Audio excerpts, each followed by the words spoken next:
Hey there, welcome back. It's Mike with K.I.S. Dog Training. Today we're going to talk about dogs, but we're going to talk more specifically about the state of animal welfare in 2025. And while this may come across as a rant, to me, a rant is where I'm going to point fingers and say this is the problem, or these people are the problem. Let me rephrase that. I don't know that there is a person you can point the finger at and say this is the problem. I'm going to be looking at this from a whole bunch of different viewpoints, obviously from the training viewpoint because I'm a dog trainer, but we're going to be looking at it from the vet's side, the animal shelter side, the foster side, people wanting to get new dogs in their family side. We're going to be looking at it from all sorts of angles. And what we're really going to be tackling here is why are there so many people failing with their new animals? Okay. And it is something that if you know anything about this industry, it's a really high stress, high leverage kind of industry where there's a lot of burnout. It's got a high suicide rate, and I think a lot of it is we just put ourselves in a situation where you almost can't succeed. And I think we could do better. I don't know that we can fix the problem. Even when I talk to clients, I tell them you can't fix dogs. You can manage, modify, and improve them. But as I ramble on, this is just kind of the beginning here. If you like this topic, please share it. Share it with your veterinarian. Share it with your trainer. Share it with the rescue that you work with. I think this is important information that everybody needs to start looking at from maybe a little bit different lens. Okay.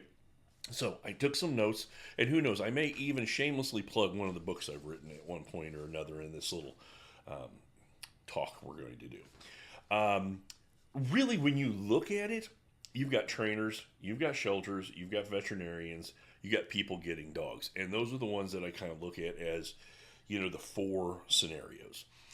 Um, I really think that people going out and getting dogs are really doing it from a standpoint of wanting to help. Number one, they're obviously looking for a dog. Number two, number three, they come in with their emotions on their sleeves and they don't think the problem through or the process through before they agree to it. And then we end up having to call a trainer or talk to the veterinarian with problem behaviors and different things. If you look at the shelters, they're put in the pickle of with all the people relinquishing dogs to them because they did not get their dogs spayed or neutered, which doesn't necessarily have to happen. But if you don't spay and neuter your dogs, you do have to be a responsible dog owner and not let them procreate on a regular basis. You also have all the relinquishments of dogs that are not going well in the households of some of these people that are being relinquished, which leaves shelters in a world where they are in a constant state of we're overfull. And the funny part is we have two different kinds of shelters, and I'm being really simplistic with this, but you have the shelters that are brick and mortar and they house as many dogs as they can and they try to find them homes. You have the other type of rescue, which would be a foster based system where they don't really have a brick and mortar situation, but they have a ton of volunteers who foster the dogs, take them to events, so on and so forth. And both of them, once they're full, they're full. If they have no more fosters, they don't have space for to take the dogs, the puppies that have been born into this world for no other reason than people not paying attention, or dogs that are being relinquished because of behavioral problems, and that could be anxiety, fear, reactivity, aggression, any of these potty training, jumping up on people. These are all reasons that people will return a dog. You've got the veterinarians, which are people who are there to help us medically take care of our animals. And slowly but surely, they're coming along to the behavior side too, and they're helping folks with behavior problems. But again, they are stuck between a rock and a hard place of I have to see so many dogs in a day, and I have to try to help people figure it out. And then, of course, you've got the people who have the dogs, who have full-time jobs. They might have kids.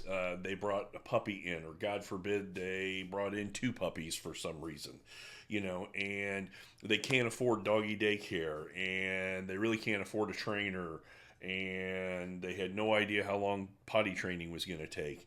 And as you can see, when we put these groups together between the trainers, the shelters, the veterinarians, and the people getting dogs, everybody's coming at it from a different direction, and everybody's pulling in a different direction, and everybody's trying to put a square peg in a round hole, and that's kind of where we're at.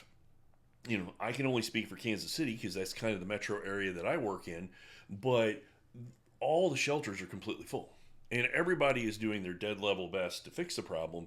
But I guess the real reason here is, why do we have these problems? Okay, number one, let's start with the people who want to go adopt a dog. Okay, I think a lot of times that is more of an emotional choice than it is an educated choice. And this is where I'm going to give the shameful plug to the book that we wrote recently. And it is basically a book that people should read before they get the dog. But unfortunately, a lot of people read this after they get the dog.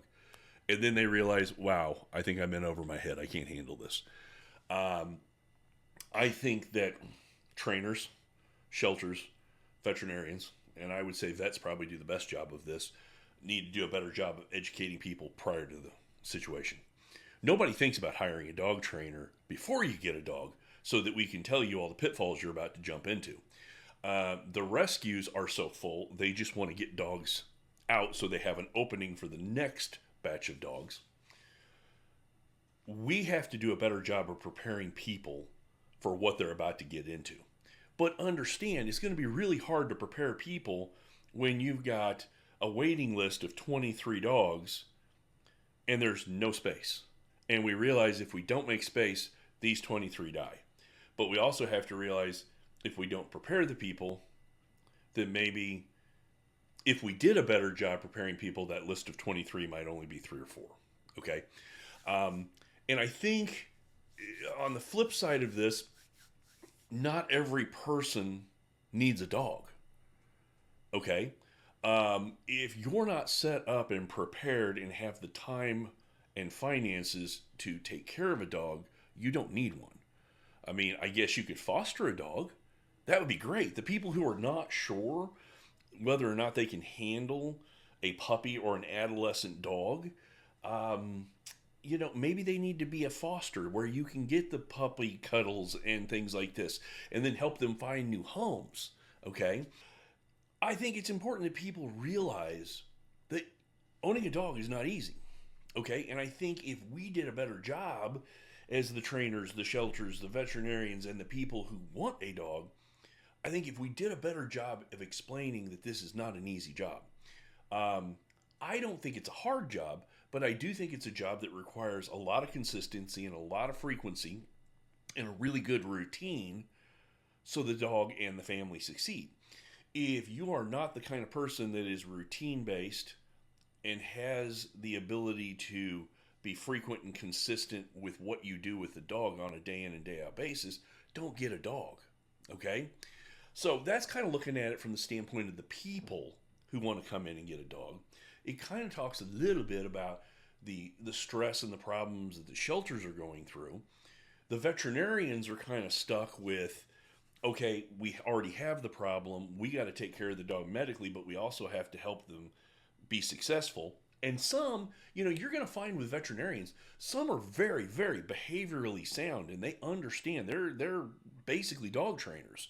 But there are other ones that are not into that world, and they need to have, a group of other veterinarians that they can recommend to. Here in Kansas City, we've got basically one veterinary behavioralist and a bunch of really good trainers and a bunch of really good vets, but we're all busy. So, there's only a finite resource pool that you can kind of pull from. Okay, so if it's nobody's particular fault, what do we do? Okay? And this is where we get into some, dog 101. If you get a puppy, first of all, do not get 2 puppies at the same time. Having 1 puppy is hard enough. Having 2 is going to be 3 times as much work. If you're adding a 3rd dog, it's 9 times as much work. If you're adding a 4th dog to your family, it's 81 times the work. It's an exponential growth pattern. It's not just adding 1 more is no big deal. Okay? Google search sibling syndrome. You don't want to do this, but you will end up with some cases where either the person bullies the shelter or the shelter is so pressured on trying to get dogs out the door that they will do this, and we just end up creating problems down the road. Okay? Puppies require maybe taking some time off before from work so that you can get them potty trained, routine trained, crate trained, all this other stuff, because trying to do it working an 8 to 10 hour job, plus being mom and dad and both parents working, you're already setting yourself up. So in that case, maybe adopting an older dog is better. Okay. But I always tell folks, very, very rarely does anybody ever relinquish a perfectly good dog to the shelter. It happens, but usually dogs have got problems. That's why they ended up in the shelter.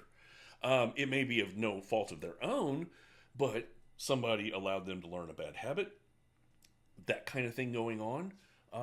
So an older dog, while you don't have the puppy issues, you might have different issues. And God forbid if we get that dog between 6 months and 18 months, that's a dog who's a full-blown teenager who is going to test and work on things and chew on things and maybe tear up things and push back on rules and routines because it hasn't become a normal thing yet. So every kind of age that you pick of a dog has its own set of issues. Okay, now I will tell you one of the toughest things about dogs in general is that their lifespan is compressed into a smaller amount of time than what we're used to as humans. So dogs have this really critical social development period that runs from about week 3 to week 20. And honestly, I've heard a lot of people start pushing back on the 20-week period and saying it really ends at 15, but we might be able to get a month's worth of, remedial socialization work between 15 and 20 weeks. All it really means is if you do not socialize your dogs to people, places, and things in that critical time frame, chances are better that you're going to end up with a fearful, anxious, unsocialized dog. Unsocialized dogs can, not a guarantee, but they can end up being fearful. Fearful dogs can become growly dogs. Growly dogs become reactive dogs. Reactive dogs could become biters. And if you don't know anything, or let's say even if you do absolutely everything right, but the person that brought the puppies in did not socialize them at all, they're starting behind the 8 ball, which means when you get them, you have twice as much work to do on the socialization side. And a good way to look at this from a socialization side, I think that my puppy socialization list that I've used over the years has over 150 things that I ask people to have the dogs experience with positive reinforcement. Try to do it twice before they're 20 weeks old. So that's 300 items I want you to check off a list and positively associate with food and praise and safety and love and attention. And also realizing that if you do it wrong and you scare the dog during one of these socialization experiences, it can have issues all the way through the dog's life and make him fearful of guys in, baseball caps or sunglasses or whatever it may be. So these are all things that you have to think about. These are all the things when I wrote that new book that I put in there so that people would realize how much work you got to do before you get the dog. I find that most of my clients read this book and say, God, I wish I had read this before I got the dog.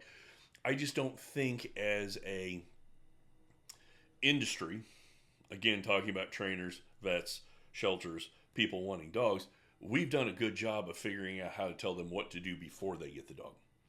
We're a very reactive society, so we wait until a problem shows up to try to fix it, whereas I would really like to see us become more proactive and try to do this. But the argument then would be, well, if we tell them all this stuff up front and how difficult it's going to be, people are not going to want to adopt dogs. And there's a certain amount of that. I'll give you that up front, but I would argue those are the people that are relinquishing dogs anyway, or in some cases. And then I want to be really clear also, this is the hardest part for shelters, is the fact that you can have two dogs that are both from the same litter, had the same issues, and they're raised the same way. They might have issues, but one will end up totally fine and one has problems as they develop. And there's no way up until, maybe we'll be smarter 20 years from now, but there's no way to predict which dog's going to have a problem, which one's not. And that's just the world of genetics, okay? I will tell you, if you're listening to this or watching this via the videos, there's a great book called Meet Your Dog by Kim Brophy that really kind of discusses the entire idea of genetics and dog training, and it's right in this wheelhouse of everything else we're talking about, okay? Okay, so we've talked a little bit about the genetics. What else can we do? Okay, well, the dogs with anxiety, fear, reactivity, aggression that are being adopted in the hopes that they will rebound, and the shelter doesn't know. And a lot of times the shelter doesn't even know the background of the dog that they've got, and the dog was doing fine in the shelter, but then won't do well at home. So again, it sounds, this is easy to get into that mindset of we're going to blame this group, the shelter, the trainer, the this, the that. Could we do better? Yeah, we could. But they don't have a magic 8 ball that they can look at and go, this is going to be a perfect dog in this particular household. You look at some of the issues that they have to deal with, and I know I'm bouncing all over the place, but I want to keep this to a short, manageable talk without forgetting things. But shelters get asked, well, is it cat friendly? Well, I don't know. The dog hasn't been raised around cats, and in most cases, most shelters are not going to be putting cats and dogs together just to see if they work, because that's kind of dangerous to do. I think it's more important, maybe from the training side, to introduce slowly. Let them get accustomed to each other. Smell, sight, sounds, through a baby gate, through a crate, giving cats lots of cat trees and things that they can get up, and cat doors where they can go through, and you don't let them just meet for the first time and hope it works, okay? You got to deal with these dogs differently, and I think there needs to be maybe some kind of training intervention before the person adopts the animal, but then the trainer's going to get blamed for being too honest, and the person going, no, I don't think I want that dog, let's keep looking, then the shelter's mad. Or vice versa, that the trainer gets to the person's house and the dog came from the shelter, and then the trainer's blaming the shelter.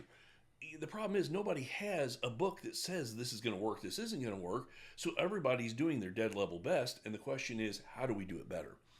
Again, I think it's more proactivity, but sometimes you got to be reactive. You got to, hope for the best, but maybe we just need to do a better job of educating the public. Okay. The other aspect, let's talk trainers now. God, if I had $1 for every single time you see something on the website of train your dog in 7 days, or I can fix any dog, or, the Jedi mind trick, the silver bullet, the magic pill, there is none of that. It's time, frequency. If anybody is adopting a dog with the idea of, okay, I can put a couple of weeks of work in and the dog will be fine, that's a pipe dream. It's not going to happen. It's like raising a kid. It's a lifelong investment. And while it will only be a portion of your life that you're living with this dog, that dog will be living with you their entire life. And if you don't teach them, and you don't work with them, and you don't create good routines and look at things from a proactive standpoint and reward the snot out of what you want, redirect the other stuff that you don't want, then don't expect it to work out. Now, on the flip side of that, people will tell me all the time, well, our last dog was perfect. It didn't have any issues. It just came out of the box perfect. Well, go buy a lottery ticket. You got lucky. And the other aspect is people always have rose-colored glasses. We forget how hard it was when our kids were little, and by the time they're on their own and they're adults, we kind of forget the negatives, okay? We've already kind of talked about the fact that some vets want to work with behavior, some vets don't want to work with behavior.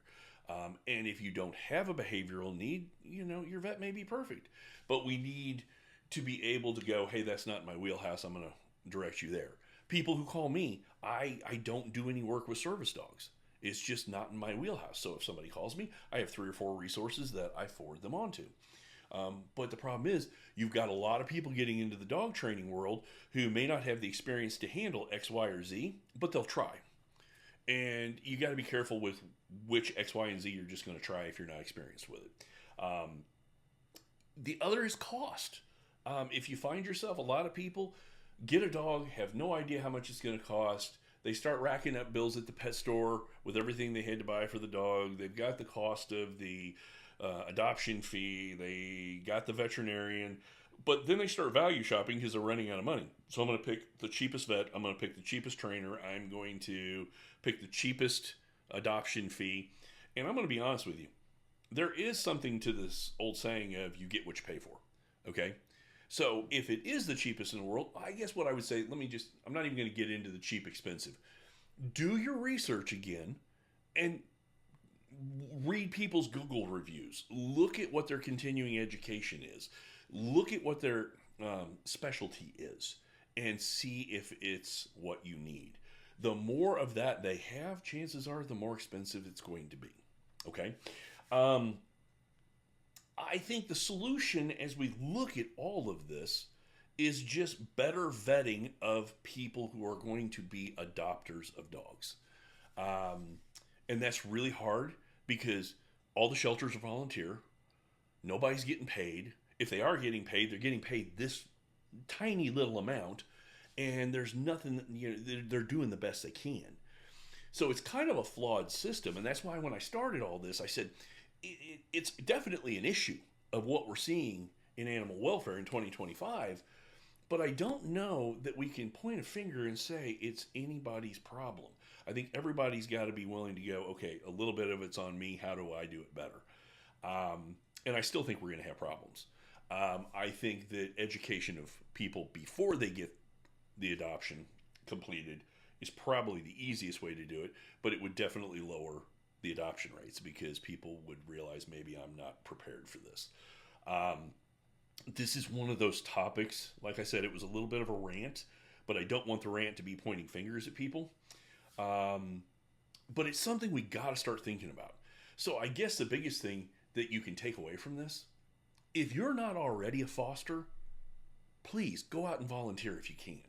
If you're retired and you wouldn't mind having a dog for a little bit, and helping make them better, or just if you're a foster and you bring a puppy or a dog into your house and all you can do is get them to where they go outside and go to the bathroom, they're okay with being in a crate a couple hours a day, and they're social and they go on field trips, or they're just experiencing your dogs even, you are going to be such a value to any rescue organization in your area. Okay, so this is definitely just kind of a very long, leggy, spidered out topic. So I would be willing to bet there will be questions about specifics. Please email us, contact us through social media, do whatever you need. We'll link to those books of Kim Brophy, my book, So You Want a Dog. I may even give a link to the puppy socialization checklist. And we'll just try to maybe make this a bridge to new topics that we can kind of talk about in more detail. I appreciate it. Do what you can to help the world, and we will see you next time. Thank you. Bye-bye.